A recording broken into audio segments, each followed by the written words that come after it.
Good morning, જય હિન્દ. તો આજે આપણે નવું ચેપ્ટર નેમ રિએક્શન એન્ડ રીઅરેન્જમેન્ટની વાત કરવાની છે. આજે આપણું ફોકસ જે છે નેમ રિએક્શન ઉપર હશે. તો નેમ રિએક્શન જે છે આમ તો બધા થોડું થોડું જાણતા જ હશે. નેમ રિએક્શન કોને કહેવાય, કોઈ પર્ટિક્યુલર સાયન્ટિસ્ટના નેમ ઉપરથી એ રિએક્શન સિન્થેસાઇઝ હોય અથવા એ પર્ટિક્યુલર સાયન્ટિસ્ટે એ રિએક્શન સિન્થેસિસ કરેલી હોય, એની એ રિએક્શન જે છે આપણે એના એ ફોર્મમાં કે જેવી એસ્ટાબ્લિશ થયેલી હોય, જેવી આઇસોલેટ થયેલી હોય, એ જ ફોર્મમાં આપણે સ્ટડી કરીએ છીએ અને નેમ રિએક્શનથી ઓળખાય. તો અહીંયા આગળ રીમર ટીમાઇન રિએક્શન છે. તો આમાં કોઈ બહુ બેઝિક થિયરી એટલું બધું નહીં આવે, પણ એનું જે એઇમ છે આખી રિએક્શનનો સમજવાનો એની મિકેનિઝમમાં હોય છે. તો નેમ રિએક્શન જે છે પર્ટિક્યુલરલી 3 પાર્ટમાં જનરલી ડિવાઈડ થયેલી હોય છે. પહેલાં પ્રિન્સિપાલ, સૌથી પહેલાં પ્રિન્સિપાલ, ત્યારબાદ એમની મિકેનિઝમ અને લાસ્ટમાં એમની એપ્લિકેશન. પણ તમારે હજી નેમ રિએક્શનમાં બિગિનિંગ છે એટલા માટે ખાલી તમારે પ્રિન્સિપાલ અને રિએક્શનની મિકેનિઝમ બે જ વસ્તુ આવશે. 5th સેમમાં 3 વસ્તુ આપણે 3 સ્ટેપ ફોલો કરવા પડે, એની એપ્લિકેશન પણ લખવી પડે. તો અહીંયા આગળ આપણે ખાલી આજે પ્રિન્સિપાલ એટલે એનો એઇમ શું છે એ, અને સૌથી પહેલાં પ્રિન્સિપાલની વાત કરવાની હોય. ત્યારબાદ પ્રિન્સિપાલ પતી જાય ત્યારબાદ આપણે એને કઈ રીતે મિકેનિઝમ થાય એવું બુકમાં સ્ટેપ બાય સ્ટેપ આપેલું હોય. સૌથી પહેલાં પ્રિન્સિપાલ હોય, ત્યારબાદ મિકેનિઝમ હોય અને સૌથી લાસ્ટમાં એની એપ્લિકેશન હોય. પણ આપણે એનાથી ઉલટું કરશું, સૌથી પહેલાં મિકેનિઝમ સમજશું. જો મિકેનિઝમ આપણને આવડી જાય તો મિકેનિઝમ ઉપરથી આપણને આઈડિયા આવી જાય કે આમાં શું રિએક્શન થાય છે, આ રિએક્શનનો એઇમ શું છે. તો કોઈ વસ્તુ આપણે યાદ ન રાખવી પડે. તો આપણે બનશે ત્યાં સુધી મેક્સિમમ સ્ટેપમાં આ રિએક્શન જે છે એ ટ્રાય કરશું, જેથી કરી અને આપણને સમજવામાં સરળતા રહે. તો ખાલી ઝડપથી આપણે બ્રીફ તમને પ્રિન્સિપાલ અહીંયા આગળ લખી દઉં છું કે પ્રિન્સિપાલ આપણો રિએક્શનનો આપણો એઇમ એવો છે કે આપણે સ્ટાર્ટિંગ મટીરિયલ ફિનોલ હશે અને ફિનોલમાંથી આપણે સેલિસાલ્ડિહાઇડ સિન્થેસાઇઝ કરવાનું છે. તો આપણું સ્ટાર્ટિંગ મટીરિયલ ફિનોલ હશે અને લાસ્ટમાં આપણને સિન્થેસાઇઝ થઈને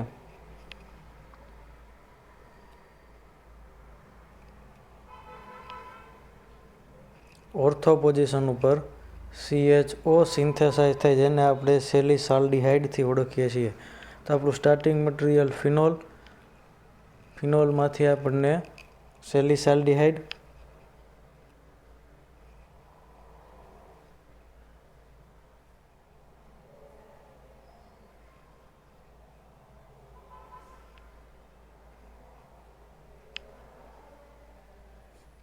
તો ફિનોલમાંથી આપણને સેલિસાલ્ડિહાઇડ સિન્થેસાઇઝ કરવાનું છે. આ એનો જનરલ આવો કોઈ પ્રિન્સિપાલ છે. કઈ રીતે સિન્થેસાઇઝ કરવું એની રિએક્શન પ્રિન્સિપાલમાં આખી લખેલી હોય, પણ આપણે સૌથી પહેલાં રિએક્શન નહીં પણ આપણે એની મિકેનિઝમથી સ્ટાર્ટ કરશું. તો સૌથી પહેલાં ફિનોલ જે છે એ ફિનોલ, તો અહીંયા આગળ હું આપણું સ્ટાર્ટિંગ મટીરિયલ પહેલાં તો અહીંયા આગળ હેડિંગ આપી દઉં. હવે મિકેનિઝમ, તો આપણો પ્રિન્સિપાલ, ત્યારબાદ મિકેનિઝમ હું શોર્ટમાં લખું છું. પ્રિન્સિપાલને Pથી ઇન્ડિકેટ કર્યો છે, મિકેનિઝમને Mથી ઇન્ડિકેટ કરી છે. તો અહીંયા આગળ મારી પાસે phenol as a starting material છે. મારે આમાંથી એનું કન્વર્ઝેશન સેલિસાલ્ડિહાઇડમાં કરવું છે. તો સૌથી પહેલાં જેવો કોઈ OH કોન્ટેક્ટમાં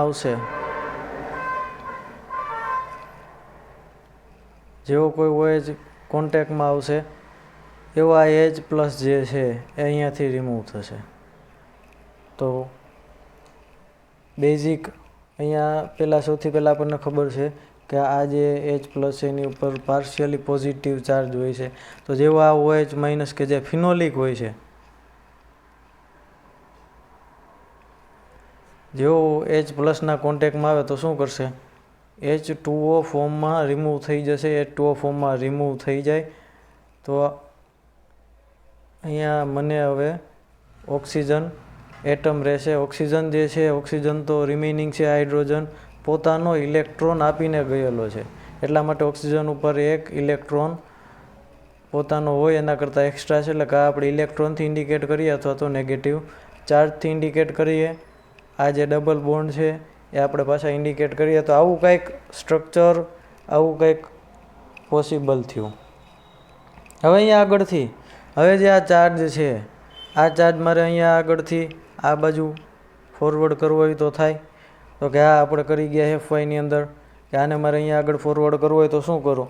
હું આ જે ડબલ બોન્ડ છે આને હું બ્રેક કરું. ડબલ બોન્ડને બ્રેક કરું તો એક બાજુ પોઝિટિવ ચાર્જ, બીજી બાજુ નેગેટિવ ચાર્જ, અથવા તો બીજા વર્ડમાં કહીએ તો કે એક બાજુ ઇલેક્ટ્રોન પેર અને બીજી બાજુ ખાલી જગ્યા. તો કોઈ પણ એક બાજુ ઇલેક્ટ્રોન પેર, બીજી બાજુ પોઝિટિવ ચાર્જ. તો અહીંયા કઈ જગ્યાએ જશે? નેગેટિવ છે તો અહીંયા આવશે પોઝિટિવ, અહીંયા આગળ જશે ઇલેક્ટ્રોન પેર. આ જે બોન્ડ બ્રેક થયો એના બે ઇલેક્ટ્રોન પેર આ બાજુ ગયા. હવે આપણું નવું સ્ટ્રક્ચર શું થઈ ગયું? ઓક્સિજન, અહીંયા આગળ ઇલેક્ટ્રોન પેર, અહીંયા આગળ પોઝિટિવ ચાર્જ, અહીંયા આગળ માઇનસ ચાર્જ. ખાલી અત્યારે હું બે વચ્ચેની કન્ડિશન દેખાડું છું. તો અહીંયા આગળ ઇલેક્ટ્રોન પેર ગયું, આને ઇલેક્ટ્રોન ફ્લો આપ્યો, અહીંયાથી અહીંયા ગયો તો બેની વેલેન્સી ઓપન થઈ, માઇનસ પ્લસ, બે વચ્ચે ડબલ બોન્ડનું ફોર્મેશન થયું. અત્યારે કરન્ટલી ઓક્સિજન ઉપર કોઈ ચાર્જ નથી. અત્યારે ચાર્જ ક્યાં છે? તો કે ઓર્થો પોઝિશન ઉપર. આ ચાર્જને હું પાછો સેમ વેથી રિવર્સિબલ કન્વર્જેશનવાળી પ્રોસેસ છે, પાછું આવી રીતે આપણે ચાર્જ અહીંયાથી રોટેટ કરાવીએ તો પાછો ઓક્સિજન ઉપર ચાર્જ વયો જાય. તો ઓક્સિજન ઉપરથી ઓર્થો ઉપર, ઓર્થો ઉપરથી ઓક્સિજન ઉપર પણ જાય. અને વધુ રોટેશન કરાવીએ તો ઓર્થો ઉપરથી પેરા ઉપર, પેરા ઉપરથી ઓર્થો ઉપર, ઓર્થો ઉપરથી પાછું ઓક્સિજન ઉપર. આપણે આ પ્રોસેસ જે છે એ બધાને ખબર જ છે, આપણે બહુ સારી રીતે કરી ગયા છીએ. હવે આટલી વસ્તુ ક્લિયર થઈ ગઈ તો કે ઓક્સિજન આ કન્ડિશનમાં છે ત્યારે જે છે હું રિએક્શન કરાવું. તો કે ત્યારે જ શું કામ આપણે રિએક્શન કરાવીએ? તો કે ઇલેક્ટ્રોન નેગેટિવિટીના કારણે થઈને. અત્યારે કોની ઉપર છે? કાર્બન ઉપર છે. આપણે અત્યારે આવી કન્ડિશનમાં હોત, ઓક્સિજન માઇનસ હોત ને આપણે રિએક્શન કરાવત તો કોની હારે રિએક્શન થાત? ઓક્સિજન હારે. આપણે કરાવવાની કોની હારે છે?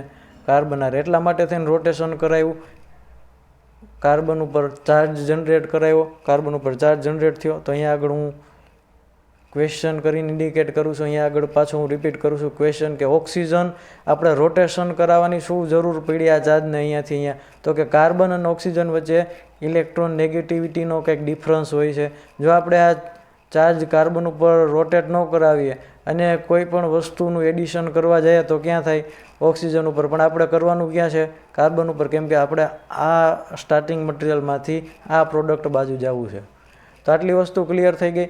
તો હવે આ કન્ડિશન થઈ, આવી કોઈ ઇન્ટરમીડિયેટ કન્ડિશન, આવી એક ઇન્ટરમીડિયેટ કન્ડિશન છે, જો ત્યારે હું કંઈક રિએક્શન કરાવું, આ પેર અહીંયા જનરેટ થયું ત્યારે હું કંઈક રિએક્શન કરાવું, તો કે હવે ઇલેક્ટ્રોફાઇલ ન્યુક્લિયોફાઇલ રિએક્શન ત્યાં થશે. ધ્યાનથી જુઓ, આની ઉપર કાંઈક ચાર્જ છે એટલે ઇલેક્ટ્રોફાઇલ ન્યુક્લિયોફાઇલ રિએક્શન થશે. કોઈ કેની ઉપર એટેક કરી શકશે. તો હવે અહીંયા આગળ એટેક કરે એવું મારે પહેલાં આઈડેન્ટિફાય કરવું છે. તો અહીંયા આપણી બુકમાં એવું લખેલું છે કે CHCl3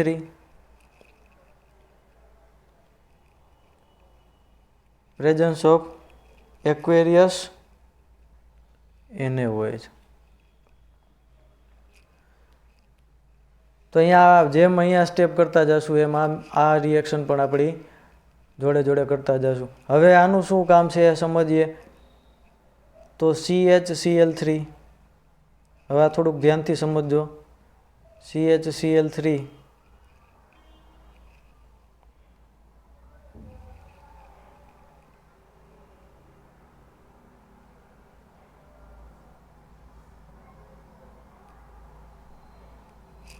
તો આપણે ન્યુક્લિયોફાઇલ છે, ઇલેક્ટ્રોફાઇલ તૈયાર કરવાનો છે. આ જોઈને જ આપણને આઈડિયા આવી જાય કે આપણે ઇલેક્ટ્રોફાઇલ તૈયાર કરવા જઈ રહ્યા છીએ. આવું કંઈક આપણી પાસે સ્ટ્રક્ચર છે. જેવો હું NaOHમાંથી OH અવેલેબલ કરાવીશ, સેમ અહીંયા પ્રોસેસ થઈ હતી એની એ પ્રોસેસ. જેવો ફિનોલિક OH અવેલેબલ થાય એટલે અહીંયા આગળથી પ્લસ ડેલ્ટા હાઇડ્રોજન વાળો ચાર્જ જે છે એ આવી રીતે H2O ફોર્મમાં રિમૂવ થાય. H2O ફોર્મમાં રિમૂવ થયું પણ પોતાનો ઇલેક્ટ્રોન કાર્બનને આપીને ગયો. હવે શું થઈ ગયું? કાર્બનની 3 બાજુ ક્લોરીન છે. કાર્બન ઉપર કંઈક ચાર્જ છે. કાર્બન એ ચાર્જને કેરી કરી શકે એમ નથી, તો શું કરશે? 3માંથી કોઈ પણ એક ક્લોરીનને ચાર્જ આપશે. તો માની લો કોઈ પણ એક ક્લોરીન જે છે, ત્રણેય બાજુ સેમ ક્લોરીન છે, એટલા માટે આપણે કોઈ પણ એક ક્લોરીન જે છે, માની લો કે આ ક્લોરીન આ ચાર્જ લઈને વયો ગયો, તો કયા ફોર્મમાં ગયો છે? તો કે ક્લોરીન માઇનસ થઈને ગયો. ક્લોરીન માઇનસ થઈને ગયો તો કાર્બન જે છે એની આવી રીતે 2 ક્લોરીન છે પણ પોતાના ઇલેક્ટ્રોન હજી અહીંયા આગળ અવેલેબલ છે. તો પોતાના ઇલેક્ટ્રોન અહીંયા આગળ અવેલેબલ છે, તો આ એક્ટ એઝ અ ઇલેક્ટ્રોફાઇલ. હવે જો આ પ્રોસેસ હું પાછી બોલું છું કે અહીંયા આપણી પાસે હાઇડ્રોજન હતો, OH કોન્ટેક્ટમાં આવવાથી H2O ફોર્મમાં માઇનસ થઈ ગયું, કાર્બન ઉપર ઇલેક્ટ્રોન આપીને ગયો, પણ કાર્બન ઇલેક્ટ્રોન કેરી કરી શકે એમ નથી, એટલા માટે કોઈ પણ એક ક્લોરીન ઇલેક્ટ્રોન લઈને અહીંયાથી છૂટું પડશે અને આપણને ઇલેક્ટ્રોફાઇલ તૈયાર થઈ જશે. તો ઇલેક્ટ્રોફાઇલ તૈયાર થઈ ગયો. હવે ઇલેક્ટ્રોફાઇલ શું કરશે? તો કે અહીંયા આગળ આવી કન્ડિશન છે, તો કે એવી કન્ડિશનમાં કાર્બનની વેલેન્સી ખાલી છે, અહીંયા આગળ પણ વેલેન્સી ખાલી છે એવું કહી શકો તમે. તો અહીંયા હવે ધ્યાનથી જુઓ તો અહીંયા ક્લોરીન માઇનસ થયો, ક્લોરીન અહીંયાથી રિમૂવ થયો, એ માઇનસ થઈને ગયો, ઇલેક્ટ્રોન લઈને ગયો. કાર્બન ઉપર પાર્શિયલી પોઝિટિવ ચાર્જ હશે, અહીંયા આગળ નેગેટિવ ચાર્જ છે, તો નેગેટિવ ચાર્જ પોઝિટિવ ચાર્જ એકાબીજા ઉપર એટેક કરશે. હવે નીચે હું પાછી વ્યવસ્થિત રીતે રિએક્શન આપણું આ સ્ટેપ અહીંયા લખું છું, જે હતું એ કે આપણો આને હું આ બાજુ ઇન્ડિકેટ કરું એટલે આપણે આવી રીતે રિએક્શન કરવામાં ઇઝી રહે. તો આ ઓક્સિજન મેં અહીંયા આગળથી બોન્ડ બ્રેક કર્યો, બોન્ડ બ્રેક કર્યો એટલે અહીંયા આગળ પેર અથવા તો નેગેટિવ ચાર્જ ઓક્સિજન અને આ કાર્બન વચ્ચે ડબલ બોન્ડનું ફોર્મેશન થયેલું છે. આ બધી જગ્યાએ એક એક હાઇડ્રોજન પણ હશે ને. આજે મેં બ્લુ લીટા ઇન્ડિકેટ કર્યા, એ બધા બ્લુ લીટા શું ઇન્ડિકેટ કરે છે? કે હાઇડ્રોજન, એક એક હાઇડ્રોજનવાળો પણ બોન્ડ છે. આ જે બોન્ડ છે એક એક હાઇડ્રોજનવાળો, આ ઓક્સિજન ઉપર જે છે એ હાઇડ્રોજન બોન્ડ નથી, એ ખાલી એમનેમ છે, ડબલ બોન્ડ છે. બાકી બધે આ બ્લુ લાઇન છે શું ઇન્ડિકેટ કરે? બધાય પાસે એક એક હાઇડ્રોજન અવેલેબલ છે. તો હવે અહીં આગળથી આપણો આ જે છે એ એટેક કરશે CCl2, એની પર પાર્શિયલી પોઝિટિવ ચાર્જ અહીંયા એટેક કરશે. હવે એટેક કરે એટલે આવું એક કોમ્બિનેશનથી, આવું એક એટેચમેન્ટથી ડબલ બોન્ડ O, આ જે 2 બોન્ડ હતા એ એઝ્યુમ ક્લોરીન, ક્લોરીન અને આની આ કાર્બન ઉપર એક હાઇડ્રોજન. તો આ કાર્બનના 4 બોન્ડ આવી રીતે સેટિસ્ફાઈડ થયેલા છે. કાર્બનની 3 બાજુ કાર્બન છે, 1 2 3 અને એક બાજુ હાઇડ્રોજન છે, તો આવી રીતે સેટિસ્ફાઈડ થયેલા છે.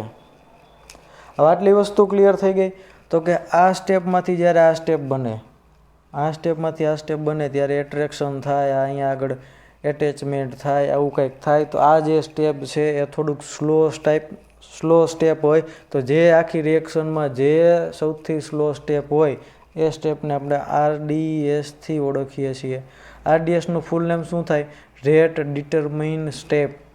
ખાસ યાદ રાખજો કે જે આખી રિએક્શનમાં જે સૌથી સ્ટેપ સ્લો હોય એને આપણે RDS થી ઓળખાય, કે રેટ ડિટરમાઇન સ્ટેપ. એટલે કે આ સ્ટેપનો રેટ વધારે હોય તો ઓટોમેટિકલી બીજા બધા સ્ટેપનો રેટ વધારે જ હોય. આટલી વસ્તુ ક્લિયર થઈ ગઈ. હવે અહીંયા આગળથી પાછું કે હાઇડ્રોજન છે, ઓક્સિજન છે, તો આવું કંઈક એટ્રેક્શન થાય, તો અહીંયા આગળ વહી જાય તો આ ઇનબેલેન્સ થાય. તો ઇનબેલેન્સ ન થાય એટલા માટે થઈને પાછો આપણે ચાર્જ અહીંયા પાછો ચાર્જ લઈ જવો હોય તો શું કરવું પડે? તો કે ચાર્જ લઈ જવા માટે,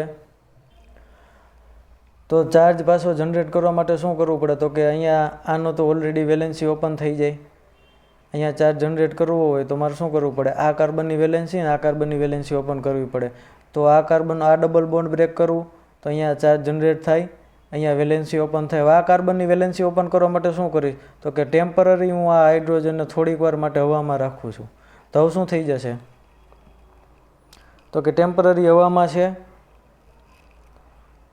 પણ આ કાર્બન અને હાઇડ્રોજન વચ્ચેનું જે એટ્રેક્શન છે એ આ ઓક્સિજન અને હાઇડ્રોજનના એટ્રેક્શન કરતાં વધારે નજીક હશે, કેમ કે એક જ એટમ સાથે એટેચમેન્ટ છે. તો આ હાઇડ્રોજન આ બાજુ જવાની જગ્યાએ આ બાજુ વધારે પોસિબિલિટી રહેશે, કેમ કે આ કાર્બનની પણ વેલેન્સી ખાલી છે. તો હાઇડ્રોજન શું થશે કે આ કાર્બન ઉપરથી આ કાર્બન ઉપર શિફ્ટ થશે. હવે અહીંયા આગળના સ્ટેપમાં હું ઇન્ડિકેટ કરું છું કઈ રીતે. આ ઓક્સિજન, આ જે કાર્બન હતો, આ કાર્બન ઉપર જે હાઇડ્રોજન હતો, હાઇડ્રોજન અહીંયા આગળથી ક્યાં શિફ્ટ થઈ ગયો, અહીંયા આગળથી આ કાર્બન ઉપર શિફ્ટ થઈ ગયો. પહેલાં અહીંયા આ કાર્બન ઉપર હતો ત્યાંથી આ કાર્બન ઉપર શિફ્ટ થઈ ગયો. હવે શું થઈ ગયું કે આટલું સ્ટેબલ થઈ ગયું, આની વેલેન્સી ઓપન છે, આખું સ્ટ્રક્ચર હવે સ્ટેબલ થઈ ગયું. ધ્યાનથી જુઓ, આખું સ્ટ્રક્ચર સ્ટેબલ થઈ ગયું, ઓક્સિજન ઉપર પાછો ચાર્જ જનરેટ થઈ ગયો. આ વસ્તુ ક્લિયર થઈ ગઈ. તો ઓક્સિજન ઉપર પાછો ચાર્જ જનરેટ થઈ ગયો, ડબલ બોન્ડનું ફોર્મેશન થઈ ગયું, આટલી વસ્તુ ક્લિયર થઈ ગઈ. હવે ક્લોરિન ક્લોરિન ક્લોરિન હાઇડ્રોજન આવું થઈ ગયું. હવે હું અહીંયા આગળ આપું છું, ઓલમોસ્ટ આપણી રિએક્શન થવા આવી. હવે અહીંયા ક્લોરિન જે છે એનું રિપ્લેસમેન્ટ કરું, તો રિપ્લેસમેન્ટ કરવું હોય તો હાવ ઇઝી છે. હું અહીંયા 2NaOH લઈ લઉં. 2NaOHનું શું થઈ જશે, -2NaCl, ને ક્લોરિન જે છે એનું રિપ્લેસમેન્ટ OH થી થઈ જાય. તો આપણે અહીંયા હવે ડબલ બોન્ડ રોટેટિંગમાં છે, તો ગમે ત્યાં હું ઇન્ડિકેટ કરી શકું. CHOH OH, તો ક્લોરિનનું રિપ્લેસમેન્ટ OH થી થઈ ગયું. હવે આપણને આલ્કોહોલવાળા ચેપ્ટરમાં આપણે જોયું હતું કે એક કાર્બન ઉપર 2 OH પોસિબલ ન થાય, એટલે આનું શું કરશું આપણે, ડિહાઇડ્રેશન. ડિહાઇડ્રેશન એટલે H2O રિમૂવ કરશો આમાંથી, એકમાંથી OH બીજામાંથી H+ રિમૂવ થઈ જાય. હવે આપણને શું મળશે, આ ઓક્સિજન CH ઓલરેડી હતું, ડબલ બોન્ડ O, તો CHO આપણું CHO થઈ ગયું. હવે શું અહીંયા રિમેનિંગ છે, હાઇડ્રોજન. તો હાઇડ્રોજન રિમેનિંગ છે ઇઝીલી, H+ આપણે ખાલી આપીએ, અવેલેબલ કરાવીએ તો શું થઈ જશે, OH CH double bond O. આ આપણો થઈ ગયો સેલિસાલ્ડિહાઇડ. તો ફિનોલમાંથી સેલિસાલ્ડિહાઇડનું ફોર્મેશન થઈ ગયું. ધ્યાનથી જુઓ, પહેલું સ્ટેપ આપણે શું કર્યું, તો કે આપણો જે ફિનોલ હતો એને ફિનોલિક OH આપ્યો, એટલે O ખાલી O જે છે એ અવેલેબલ થઈ ગયો. બેન્ઝીન સાયકલ ઉપર O, એના 2 રોટેશન આપણે જોયા, તો કઈ રીતે ચાર્જ રોટેશન થાય એ જોયું. ત્યારબાદ આપણે શું કર્યું, ઇલેક્ટ્રોફાઇલ જનરેટ કરાવ્યો. CHCl3ની હેલ્પથી આપણે ઇલેક્ટ્રોફાઇલ જનરેટ કર્યો, ઇલેક્ટ્રોફાઇલને એટેક કરાવ્યો, ઇલેક્ટ્રોફાઇલ એટેક કર્યો. પછી હાઇડ્રોજન જે છે એક કાર્બન ઉપરથી બીજા કાર્બન ઉપર ગયો, કેમ કે વેલેન્સી બેલેન્સ થવા માટે. સેમ જ્યારે આ રિએક્શન થાય, હાઇડ્રોજન એકમાંથી બીજા કાર્બન ઉપર જાય, સેમ ત્યારે જ ઓક્સિજન અને કાર્બન વચ્ચેનો બોન્ડ બ્રેક થાય અને 2 કાર્બન વચ્ચે બોન્ડ ફોર્મેશન થાય. પાછો ચાર્જ ઓક્સિજન ઉપર વયો જાય, પાછો ચાર્જ ઓક્સિજન ઉપર વયો જાય. હવે અહીંયા આગળથી આપણે Clનું રિપ્લેસમેન્ટ કર્યું OH હારે. હવે 2 OH પોસિબલ ન થાય એટલે ડિહાઇડ્રેશન કર્યું, H2O રિમૂવ કર્યું. હવે આપણું થઈ ગયું CHO. બાકી ઓક્સિજન ઉપર H+ રિમેનિંગ હતું, અહીંયા આગળથી H+ કર્યું. આટલી વસ્તુ થઈ ગઈ. આપણો સેલિસાલ્ડિહાઇડ જે છે એનું ફોર્મેશન થઈ ગયું. તો કે આપણી રિએક્શન આખી કરી, એમાં શું શું યુઝ કર્યું, તો કે સૌથી પહેલાં OH યુઝ કર્યો. તો OH જે છે આપણે KOHના ફોર્મમાં પણ લઈ શકીએ, અથવા એક્વેરિયસ NaOHના ફોર્મમાં પણ લઈ શકીએ. ત્યારબાદ CHCl3 યુઝ કર્યું. CHCl3 હારે પાછો અહીંયા OH યુઝ કર્યો. સેમ અહીંયા OH એ જ, અહીંયા OH પણ ચાલે. ત્યારબાદ અહીંયા પણ OH NaOH યુઝ કર્યો. ડિહાઇડ્રેશન થયું, -H2O થયું. અહીંયા એક H+ યુઝ કર્યો, તો રિલીઝ શું થયું, તો કે અહીંયા H2O રિલીઝ થયું, અહીંયા Cl- રિલીઝ થયું. આટલી અહીંયા પણ H2O રિલીઝ થયું, તો H2Oના 2 મોલ એક ક્લોરિન રિલીઝ થયું. આવી રીતે રિએક્શન થઈ જાય. હવે તમે આ જે રિએક્શન છે એને ડાયરેક્ટલી પણ આવી રીતે ઇન્ડિકેટ ન કરી અને તમારી રીતે સમજી અને શોર્ટ 2 થી 3 સ્ટેપમાં પણ કરી શકો, એને આપણે કહેવાય પ્રિન્સિપાલ. તો આ એનો પ્રિન્સિપાલ થઈ ગયો. તો આવી રીતે રિએક્શન જે છે રીમર ટીમાઇન આપણી રિએક્શન, તમારે એની એક્ઝામ્પલ એપ્લિકેશન જે છે હાથે 1 થી 2 એપ્લિકેશન કરવાની છે. તો અહીંયા આગળ આપણે મિકેનિઝમ જે છે કમ્પ્લીટ થઈ ગઈ. આને જોડે જોડે તમારી બુકમાં લખતી જવાની, કેમ કે આપણી રેફરન્સ બુક જે છે, તમે જે કોઈ રેફરન્સ બુક યુઝ કરતા હોય એમની અંદર આવું ડિટેલમાં ન આપેલું હોય. તો આવી રીતે પોસિબલ હોય તો કલર પેનથી ક્યાંથી ક્યાં શું ગયું એ પણ તમારે હાઇલાઇટ કરી જવું, એટલે જેથી કરીને આપણે જ્યારે વાંચીએ ત્યારે કન્ફ્યુઝન ન થાય. તો અહીંયા સુધી આપણે રાખીએ.